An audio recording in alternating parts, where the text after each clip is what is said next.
امام عبد البر رحمۃ اللہ علیہ نے اپنی کتاب کے اندر امام مالک رحمۃ اللہ علیہ کا ایک قول نقل کیا ہے، جس کو اگر سونے کے پانی سے بھی لکھا جائے تو اس کا حق ادا نہیں ہو سکتا۔ امام مالک رحمۃ اللہ علیہ فرماتے ہیں،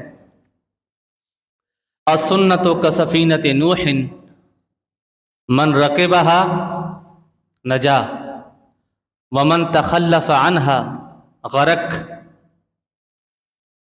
امام مالک فرماتے ہیں کہ رسول اللہ صلی اللہ علیہ وسلم کی جو سنت ہے یہ ایسے ہے جیسے حضرت نوح علیہ السلام کی کشتی تھی۔ السنت کسفینۃ نوح، یعنی کہ جو اس کشتی میں سوار ہو گیا، چاہے وہ اپنا ہو یا پرایا ہو،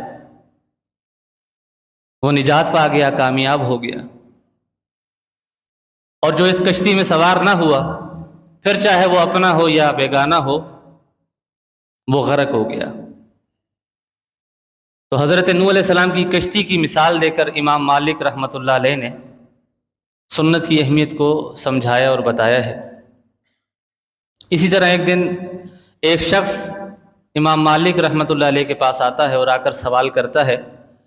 وہ شخص عمرے یا حج کے لیے جا رہا تھا، آ کر کہنے لگا، امام صاحب یہ بتائیے کہ میں احرام کہاں سے باندھوں؟ امام مالک رحمۃ اللہ علیہ فرماتے ہیں، ذوالحلیفہ سے باندھو۔ وہ کہنے لگا، لیکن میری چاہت تو کچھ اور ہے۔ امام مالک فرمانے لگے، بھائی تیری کیا چاہت ہے؟ کہتا ہے، میری چاہت یہ ہے، میں یہ چاہتا ہوں کہ میں مسجد نبوی سے احرام باندھوں۔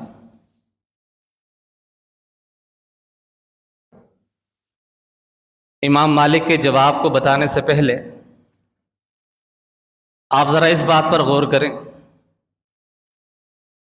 ذوالحلیفہ ایک مقام ہے جو مدینہ سے 8 یا 10 کلومیٹر کے فاصلے پر ہے، مدینہ سے باہر ہے۔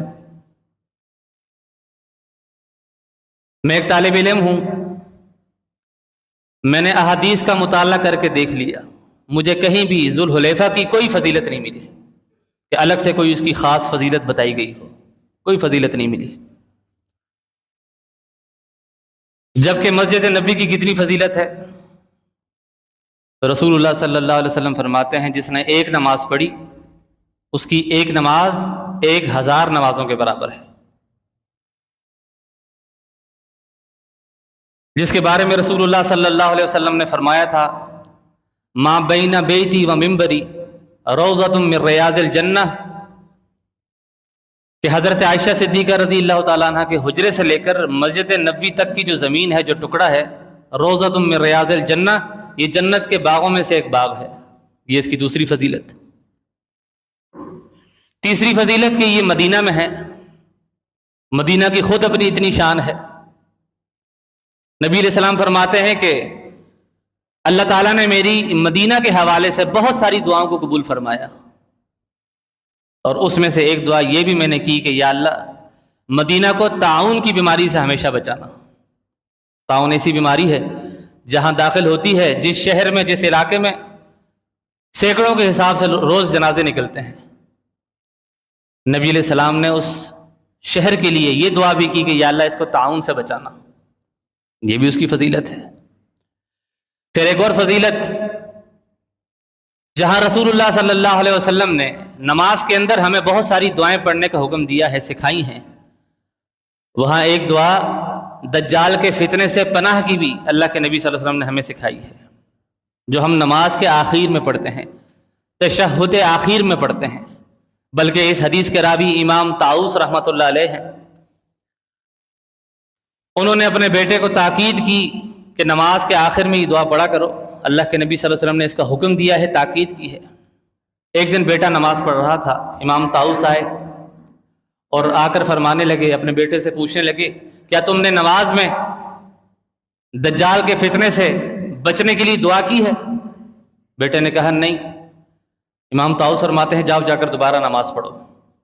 حالانکہ نماز ہو جاتی ہے، لیکن تعلیماً اس کی اہمیت بتانے کے لیے کہ اللہ کے نبی صلی اللہ علیہ وسلم نے یہ حکم دیا ہے، تاکید فرمائی ہے کہ نماز میں دعا پڑھا کرو، جا کر دعا پڑھو۔ کیوں؟ کیونکہ دجال کا فتنہ دنیا کا سب سے بڑا فتنہ ہوگا، سب سے بڑا فتنہ۔ نبی علیہ السلام فرماتے ہیں دنیا میں کوئی ایک ایسا نبی نہیں آیا جس نے اپنی امت کو دجال کے فتنے سے ڈرایا نہ ہو، ایک نبی ایسا نہیں آیا۔ اور جب وہ آئے گا، بڑے بڑے عابد، بڑے بڑے زاہد، بڑے بڑے متقی، بڑے بڑے پرہیزگار اس کی شوبدہ بازیوں میں آ جائیں گے۔ یأمر السماء تمطرا فتمطر، دجال آسمان کو حکم دے گا بارش برسا، بارش برسنے لگ جائے گی۔ یأمر الارض فتنبت ان تنبت، زمین سے کہے گا ہریالی باہر نکال، زمین ہریالی باہر نکال دے گی۔ دریا اس کے ساتھ چلیں گے، پہاڑ اس کے ساتھ چلیں گے، بادل اس کے ساتھ چلیں گے۔ اب جب لوگ دیکھیں گے تو کہیں گے کہ واقعی رب زمین پر آ گیا ہے۔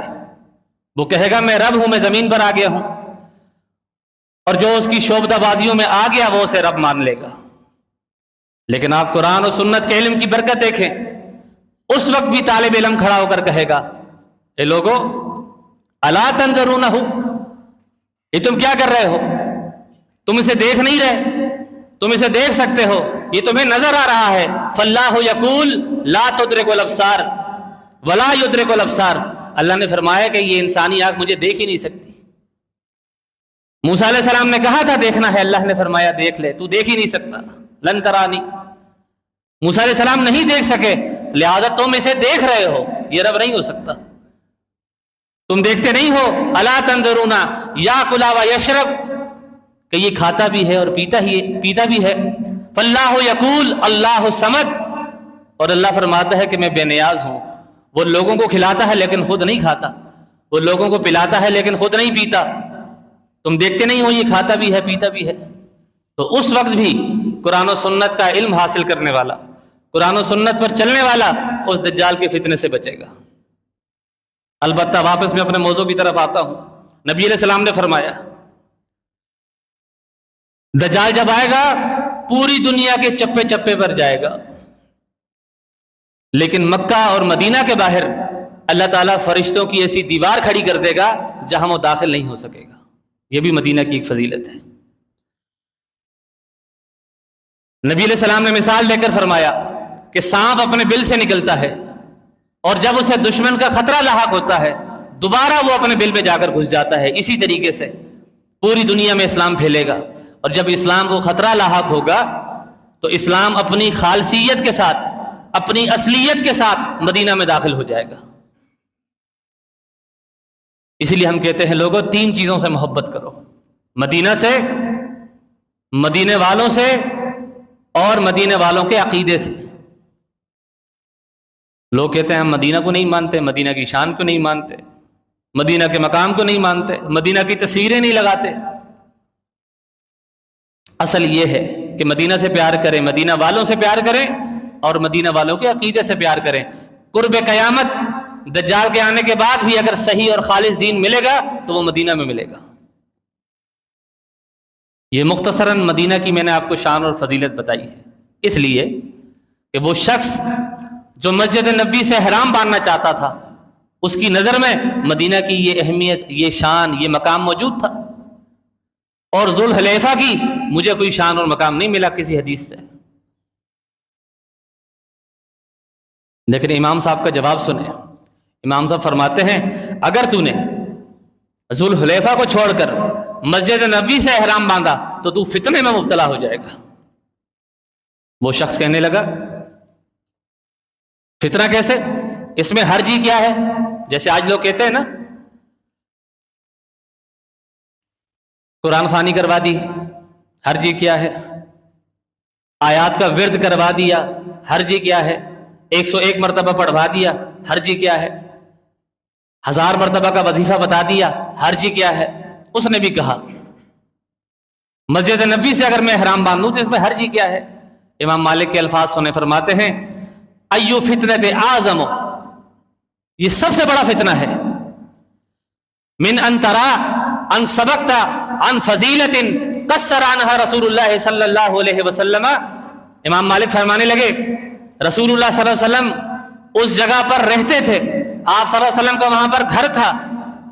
آپ صلی اللہ علیہ وسلم جب حج کرنے گئے، احرام کو ہاتھ میں لیا، ذوالحلیفہ پر پہنچے، وہاں جا کر احرام باندھا، اور تو کہتا ہے میں مسجد نبوی سے باندھوں گا. اگر مسجد نبوی سے احرام باندھنا فضیلت کا حامل ہوتا تو خود رسول اللہ صلی اللہ علیہ وسلم مسجد نبوی سے احرام باندھتے. لہذا اب اگر تو مسجد نبوی سے احرام باندھے گا تو فتنے میں مبتلا ہو جائے گا.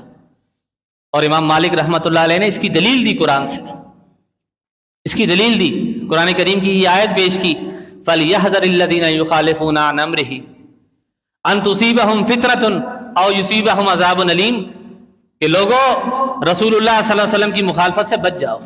یہ اللہ فرماتا ہے میرے نبی کی مخالفت سے بچ جاؤ.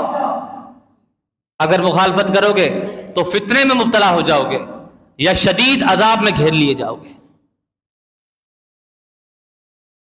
یہ ہے سنت کی اہمیت. ہم تو کہہ دیتے ہیں نا حرج کیا ہے، اللہ کے نبی کی مخالفت کرتے ہوئے کہتے ہیں حرج کیا ہے.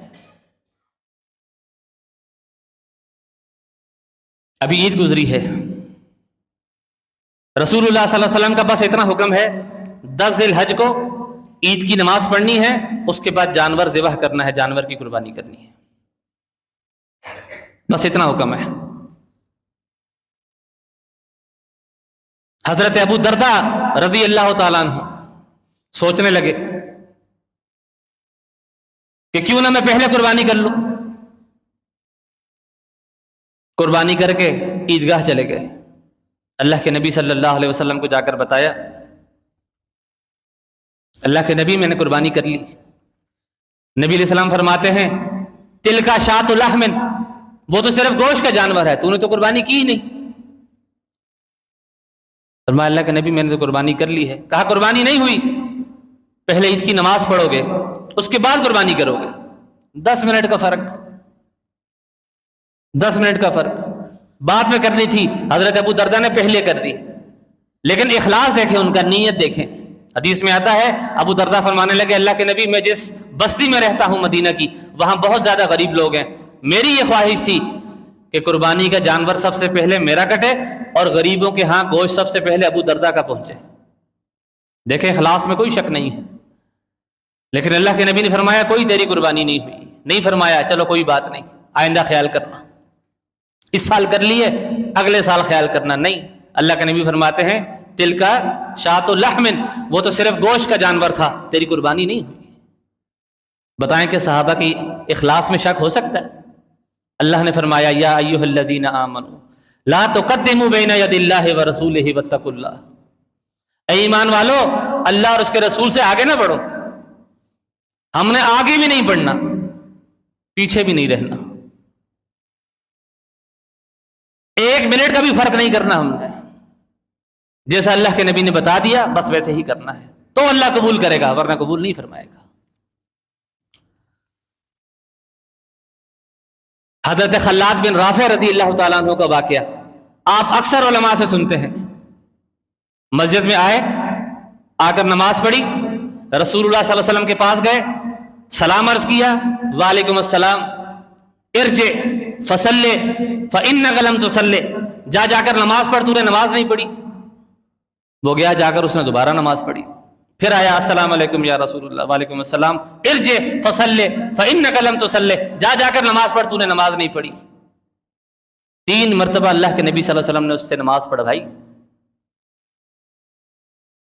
چوتھی بار آ کر فرماتا ہے علمنی یا رسول اللہ صلی اللہ علیہ وسلم، اللہ کے نبی آپ سکھا دیجئے، مجھے جو نماز آتی تھی میں نے پڑھ لی. تمام احادیث کو چھان کر دیکھ لیں، تمام علماء سے پوچھ کر دیکھ لیں کہ خلاد بن رافع کی غلطی کیا تھی، نماز میں کیا غلطی کر رہا تھا. سارے فرائض ادا کر رہا تھا، صرف ایک سنت کی کمی تھی. وہ سنت کیا تھی؟ تعدیل، اعتدال. رکوع کرتے کمر سیدھی نہیں کرتے، جلدی کھڑے ہو جاتے، کھڑے ہو کر سکون حاصل نہ کرتے، سجدے میں چلے جاتے، سجدے میں جاتے پیٹھ سیدھی نہ کرتے. نماز پوری پڑھی انہوں نے، لیکن ایک چیز کی کمی تھی، سکون نہیں تھا، اعتدال نہیں تھا، تعدیل نہیں تھی نماز کے اندر. اللہ کے نبی صلی اللہ علیہ وسلم نے اس سے 3 مرتبہ نماز پڑھائی. اور میں اس حدیث پر غور کرتا ہوں کہ اللہ کے نبی پہلی مرتبہ ہی بتا دیتے، کہ اے رافع تیری نماز میں یہ غلطی ہے، 3 مرتبہ کیوں نماز پڑھائی؟ اس لیے کہ جب بعد میں اس کو سنت بتاؤں تو سنت کی اہمیت اس کے سامنے واضح ہو جائے. اور یہ اللہ کے نبی صلی اللہ علیہ وسلم کی عادت تھی. ایک مرتبہ حضرت ابی بن کعب رضی اللہ تعالیٰ عنہ نماز پڑھ رہے تھے. اللہ کے نبی نے دیکھا ابی نماز پڑھ رہے ہیں. نبی علیہ السلام فرماتے ہیں یا ابی، نماز کی حالت میں. حضرت ابی بن کعب رضی اللہ تعالیٰ عنہ سوچنے لگے ایک طرف نماز ہے، دوسری طرف رسول اللہ کی آواز ہے، اب میں کیا کروں؟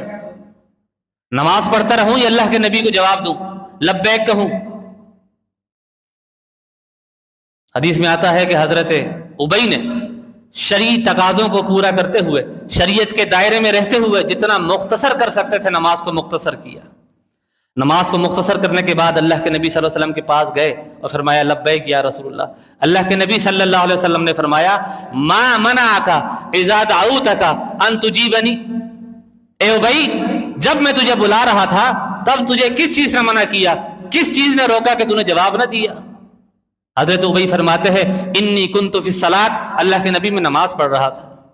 نبی علیہ السلام فرماتے ہیں او لست تجد،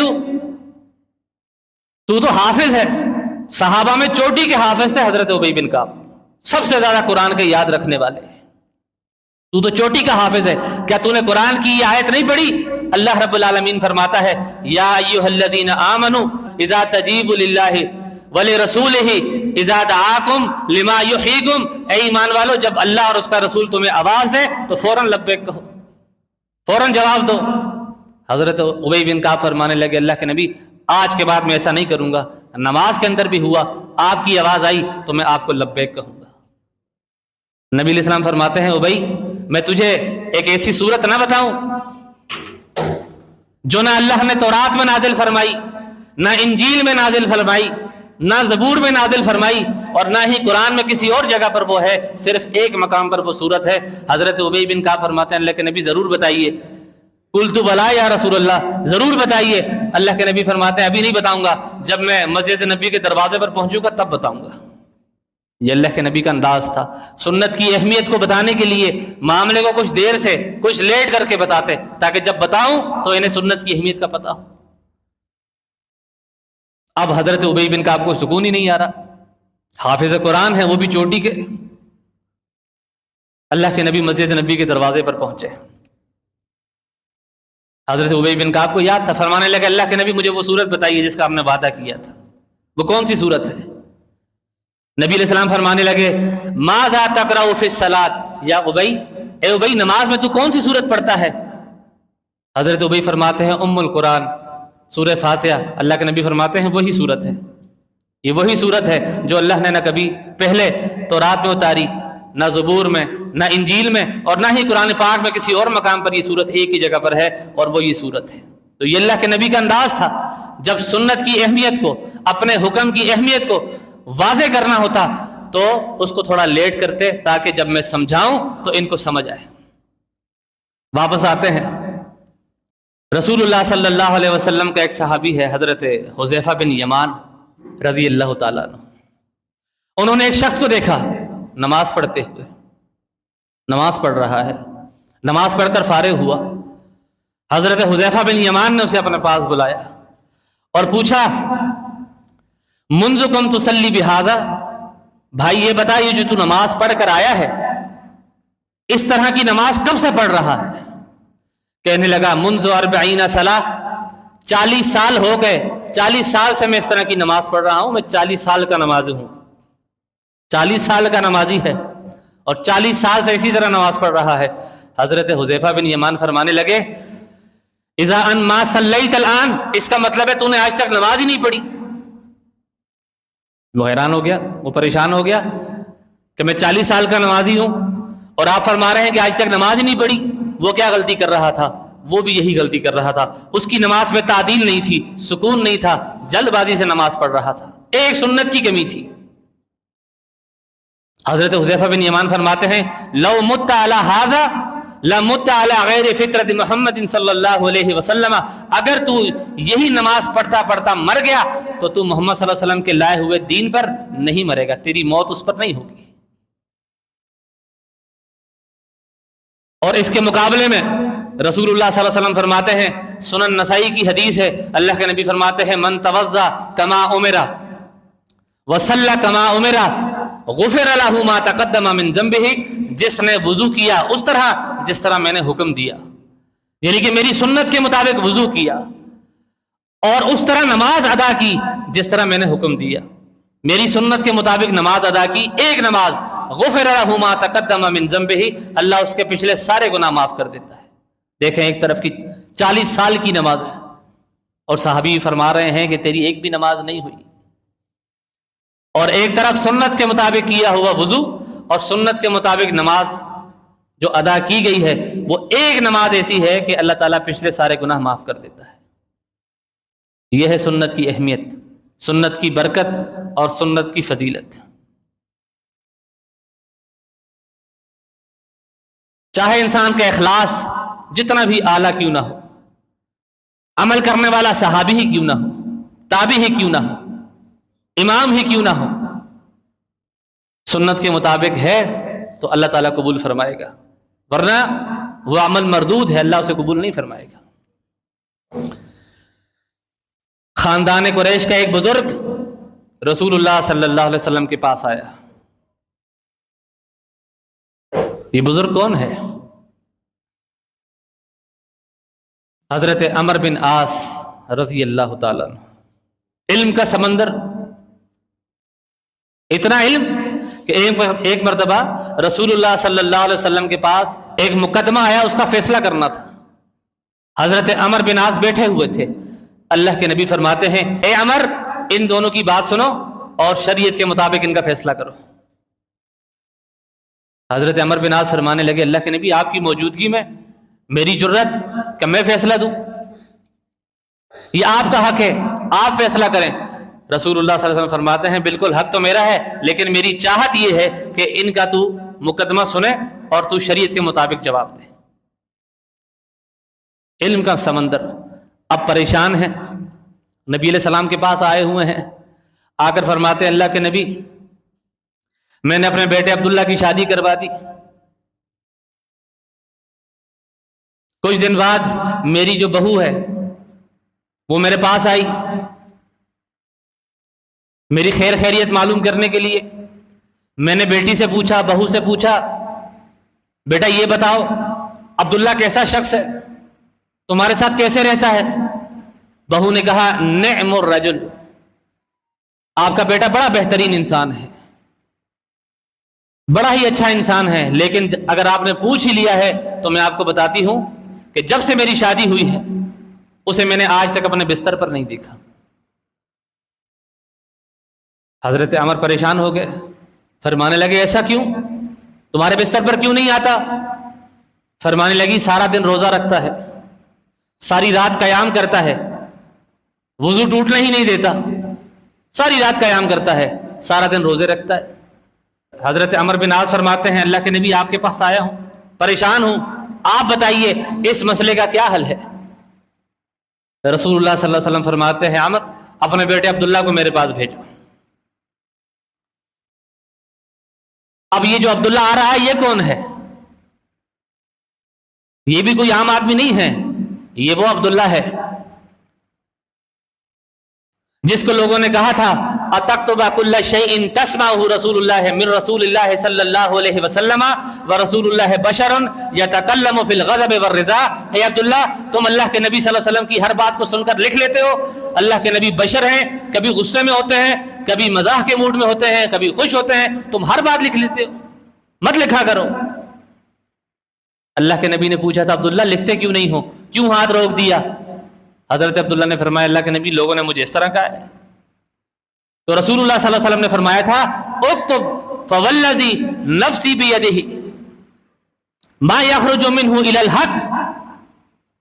اے عبداللہ تم لکھ لیا کرو، مجھے اس ذات کی قسم جس کے ہاتھ میں میری جان ہے، اس زبان سے حق کے سوا کبھی کچھ نہیں نکلتا، تو میری ہر بات لکھ لیا کرو۔ یہ وہ عبداللہ ہیں جن کو حضرت ابو ہریرہ فرمایا کرتے تھے اے عبداللہ تم مجھ سے بازی لے گئے، میں اللہ کے نبی کی احادیث کو زبانی یاد کرتا ہوں، تم لکھ لیتے ہو کیونکہ مجھے لکھنا نہیں آتا، اور بعد میں تم اسے یاد کر لیتے ہو۔ صحابہ میں حدیثوں کے سب سے بڑے حافظ عبداللہ، حضرت عبداللہ بن عمر بن عاص رضی اللہ تعالیٰ عنہ، آج ان کی پیشی ہو گئی رسول اللہ صلی اللہ علیہ وسلم کی بارگاہ میں۔ جب حضرت عبداللہ کی پیشی ہو سکتی ہے تو پھر کسی امام کی کیوں نہیں ہو سکتی؟ کسی پیر کی، کسی ولی کی، کسی بزرگ کی کیوں نہیں ہو سکتی؟ آج پیشی ہو گئی۔ اور یہاں پر جملہ معترضہ کے طور پر میں آپ کو یہ بات بتاتا چلوں کہ فرق دیکھیں، نبی اور امتی میں فرق دیکھیں۔ نبی علیہ السلام فرماتے ہیں کہ زبان سے حق کے سوا کچھ نہیں نکلتا، جو نکلتا ہے لکھ لیا کرو۔ اور دوسری طرف حضرت امام ابو حنیفہ رحمۃ اللہ علیہ اپنے شاگرد انہیں فرماتے ہیں وَيْحَكَ يَا یعقوب، اے یعقوب تجھ پر افسوس ہے، میری ہر بات لکھ لیتا ہے، تجھے پتہ نہیں کسی معاملے میں آج میرا فتویٰ، آج میری رائے کچھ اور ہوتی ہے، کل کچھ اور ہوتی ہے، پرسوں کچھ اور ہوتی ہے، تو میری ہر بات لکھ لیتا ہے۔ وَيْحَكَ يَا یعقوب، افسوس ہو تجھ پر، تو میری ہر بات لکھ لیتا ہے، مت لکھا کر۔ اور یہ صرف بات ہی نہیں ہے، میں آپ کو مثال بھی دیتا ہوں۔ امام ابو حنیفہ رحمۃ اللہ علیہ سے پوچھا گیا گھوڑے کا جھوٹا کیسا ہے؟ گھوڑا جس برتن میں پانی پی لے اس کا جھوٹا کیسا ہے؟ حضرت امام ابو حنیفہ رحمۃ اللہ علیہ نے پہلا فتویٰ فرمایا فقال نجس، وہ پلید ہے، استعمال کے قابل نہیں ہے۔ کچھ عرصے بعد پھر امام صاحب سے یہی سوال پوچھا گیا، امام صاحب نے جواب دیا فقال مشکوک، وہ مشکوک ہے۔ پھر کچھ عرصے بعد امام صاحب سے یہی سوال پوچھا گیا، اسی کا فتویٰ لیا گیا، امام صاحب فرماتے ہیں فقال مکروہ، وہ مکروہ ہے۔ اور فقہ حنفی کی بڑی معتبر کتاب ہے بنیۃ المصلی، اس میں دیکھیں امام صاحب نے اپنی وفات سے 4 دن قبل اپنی رائے بدل دی اور کہا کہ گھوڑا بھی حلال ہے، اس کا جھوٹا بھی حلال ہے، گھوڑا بھی حلال ہے، اس کا جھوٹا بھی حلال ہے۔ اب یہ فتویٰ حدیث کے مطابق ہے۔ تو یہ فرق کریں، ہر کسی کی بات کو دین نہ بنا لیا کریں، ہر کسی کی بات دین نہیں بن سکتی، چاہے وہ صحابی کیوں نہ ہو۔ دین صرف رسول اللہ صلی اللہ علیہ وسلم کی بات کا نام ہے۔ تو رسول اللہ صلی اللہ علیہ وسلم نے حضرت عبداللہ کو بلایا اور حضرت عبداللہ سے پوچھا اے عبداللہ تمہارے بارے میں یہ شکایت آئی ہے، کیا تم واقعی ایسا کرتے ہو؟ سارا دن روزہ رکھتے ہو، رات کو قیام کرتے ہو، بیوی کے پاس بھی نہیں جاتے؟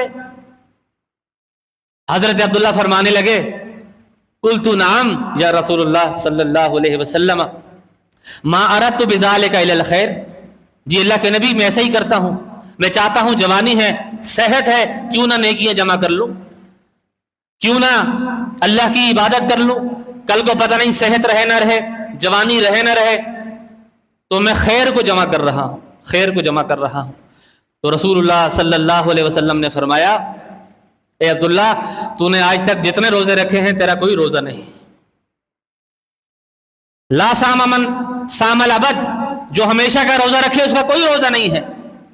کس نے کہا ہے تجھے کہ روزانہ روزہ رکھ اور روزانہ راتوں کو قیام کر؟ یہ روزے حضرت عبداللہ کی اپنی مرضی کے تھے، رسول اللہ نے نہیں بتائے تھے، سنت سے نہیں ملے تھے۔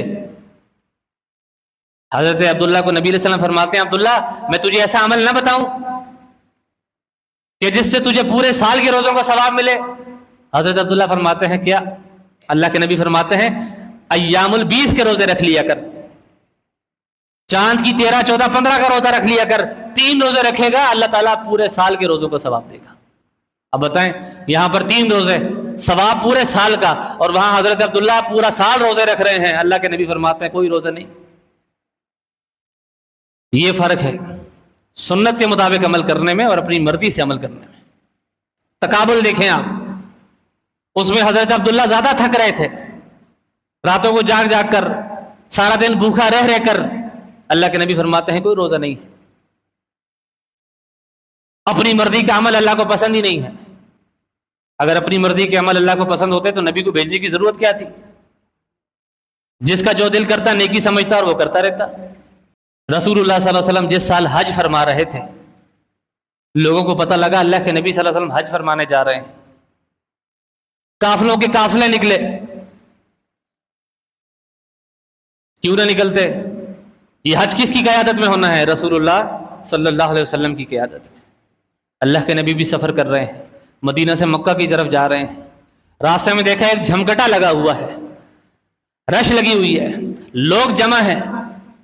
نبی علیہ السلام نے صحابہ کو بھیجا، فرمایا جاؤ جا کر دیکھو یہ رش کیسا ہے۔ صحابہ نے آ کر بتایا اللہ کے نبی ایک شخص ہے جو بے ہوش پڑا ہوا ہے۔ کہا کیوں، اسے کیا ہوا؟ لوگوں نے بتایا ہے کہ اس نے مدینہ سے یہ نظر مانی تھی کہ میں حج کرنے جاؤں گا، بھوک لگے گی کچھ نہیں کھاؤں گا، پیاس لگے گی پانی نہیں پیوں گا، دھوپ لگے گی سائے میں نہیں بیٹھوں گا۔ آخر انسان تھا، انسانی ہمت جواب دے گئی، بے ہوش ہو کر گر پڑا۔ نبی علیہ السلام فرماتے ہیں جاؤ اس کے پاس جا کر کھڑے ہو جاؤ، اور جب اسے ہوش آئے تو اسے کہنا کہ اللہ تیری اس تکلیف سے بری الذمہ ہے، اللہ کو تیری اس تکلیف کی کوئی ضرورت نہیں ہے۔ اس نے ایسا کیوں کیا؟ اس کے پیچھے بھی اس کا اخلاص تھا۔ اس نے اللہ کے نبی کی حدیث سن رکھی تھی کہ حج کے سفر کے دوران اگر کسی کے پاؤں میں کانٹا بھی چبھتا ہے اللہ تعالیٰ اس کی ساری زندگی کی گناہ معاف کر دیتا ہے۔ یہ بات اسے معلوم تھی۔ اس نے سوچا بھوک لگے گی، تکلیف ہوگی، کھانا نہیں کھاؤں گا، گناہ بخشے جائیں گے، پیاس لگے گی پانی نہیں پیوں گا، تکلیف ہوگی، گناہ بخشے جائیں گے، دھوپ لگے گی سائے میں نہیں بیٹھوں گا، تکلیف ہوگی، گناہ بخشے جائیں گے۔ تو شریعت میں، دین میں کسی کے اخلاص کی کوئی اہمیت نہیں ہے، اخلاص جتنا بھی اعلیٰ کیوں نہ ہو، نیت کتنی ہی صاف کیوں نہ ہو، لیکن عمل سنت کے مطابق ہونا چاہیے۔ اللہ کے نبی نے وہاں بندے کو کھڑا کیا اور کہا جب یہ اٹھے تو اسے کہنا کہ تیری یہ تکلیف ضائع گئی، کسی کام کی نہیں ہے۔ کس نے کہا تجھے یہ نظر مان؟ اور آج بزرگوں کی شان میں ہمیں کیا کیا بتایا جاتا ہے کہ فلاں بزرگ نے 40 سال تک ایک ہی وضو سے عشاء کی نماز پڑھی، فلاں بزرگ نے الٹے لٹک کر پوری رات میں قرآن مکمل کر لیا، فلاں بزرگ نے ایک ٹانگ پر کھڑے ہو کر پوری رات میں قرآن مکمل کر لیا۔ بھائی اگر یہ تقویٰ ہوتا تو کیا رسول اللہ صلی اللہ علیہ وسلم نہ کرتے؟ حضرت علی کا فتویٰ سن لیں رضی اللہ تعالیٰ عنہ۔ حضرت سلیمان فارسی کا بھی یہی فتویٰ ہے جو حضرت علی کا فتویٰ ہے۔ حضرت علی فرماتے ہیں لوگوں سنو، اگر کوئی شخص پیدا ہوا سمجھدار ہوتے ہی بیت اللہ میں آ جائے، سمجھدار ہوتے ہی بیت اللہ میں آ جائے، زمزم کا پانی پیے، بیت اللہ میں نمازیں پڑھے، باہر نہیں جاتا اس لیے کہ باہر آلودگی ہے، باہر گناہ ہے، باہر جھوٹ ہے، باہر لوگوں سے ملنا پڑے گا، وہ ساری زندگی بیت اللہ میں گزارتا ہے، حجر اسود کے بوسے لیتا ہے، بیت اللہ کے طواف کرتا ہے، اور وہیں پر وہ مر جاتا ہے، لوگ تو کہیں گے یار اس سے تو بڑا جنتی کوئی نہیں۔ جب سے یہ سمجھدار ہوا ہے تب سے لے کر اپنی موت تک بیت اللہ میں رہا ہے، اس سے بڑا تو متقی کوئی نہیں، پرہیزگار کوئی نہیں۔ حضرت علی کا فتویٰ سنے فرماتے ہیں لباسہ اللہ یوم القیامت مال احوا، کل قیامت کا دن ہوگا اللہ تعالیٰ گمراہوں کی لسٹ میں اور قطار میں تو اس شخص کو کھڑا کرے گا اور جہنم میں ڈال دے گا۔ حضرت علی فرماتے ہیں کیوں پتہ ہے؟ فرمایا اگر دنیا سے کٹ کر رہنا، خود کو علیحدہ کر لینا، شادی نہ کرنا، لوگوں سے ملاقات نہ کرنا، اگر یہ تقویٰ ہوتا تو سب سے پہلے یہ کام محمد رسول اللہ صلی اللہ علیہ وسلم کرتے، تو آپ صلی اللہ علیہ وسلم نے یہ کام نہیں کیا، تو لہٰذا یہ تقویٰ ہو ہی نہیں سکتا، وہ گمراہ ہے اور وہ جہنم میں جائے گا۔ دیکھا ہوگا آپ نے صوفیوں کو جو چلے کاٹتے رہتے ہیں، دنیا سے کٹ کے، جی پیر صاحب تو دنیا والوں سے بات ہی نہیں کرتے، پیر صاحب تو کسی شادی پر نہیں جاتے، کسی کی میت پر نہیں جاتے، کسی سے ملتے نہیں ہیں، کیوں بھائی؟ وہ مراقبہ کر رہے ہیں، 10 سال ہو گئے ہیں وہ بیٹھے ہوئے تنہائی میں، وہ جنگلات میں جا کر بیٹھ گئے ہیں۔ بھائی یہ تقویٰ نہیں ہے، یہ بزرگ نہیں شیطان ہے۔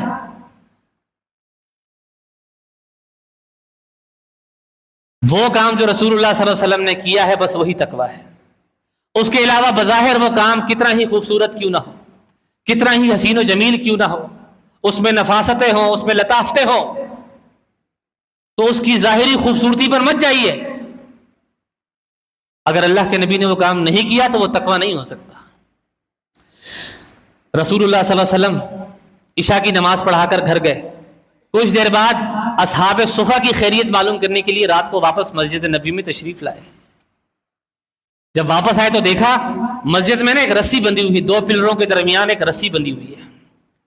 نبی علیہ السلام صحابہ سے پوچھتے ہیں یہ رسی کس کی ہے؟ صحابہ کرام نے فرمایا آپ کی بیوی امہات المؤمنین سیدہ زینب رضی اللہ تعالیٰ عنہ نے باندھی. کہا کیوں باندھی ہے؟ فرمایا اللہ کے نبی جب آپ کی باری ان کے گھر ہوتی ہے تو وہ ساری رات آپ کی خدمت کرتی ہے, اور جب ان کی باری نہیں ہوتی تو جب دنیا سو جاتی ہے وہ رات کو اٹھ کر مسجد میں آ جاتی ہے, ساری رات قیام کرتی ہیں, اور جب تھک جاتی ہیں خود کو رسی سے باندھ لیتی ہیں کہ کہیں میں گر نہ جاؤں.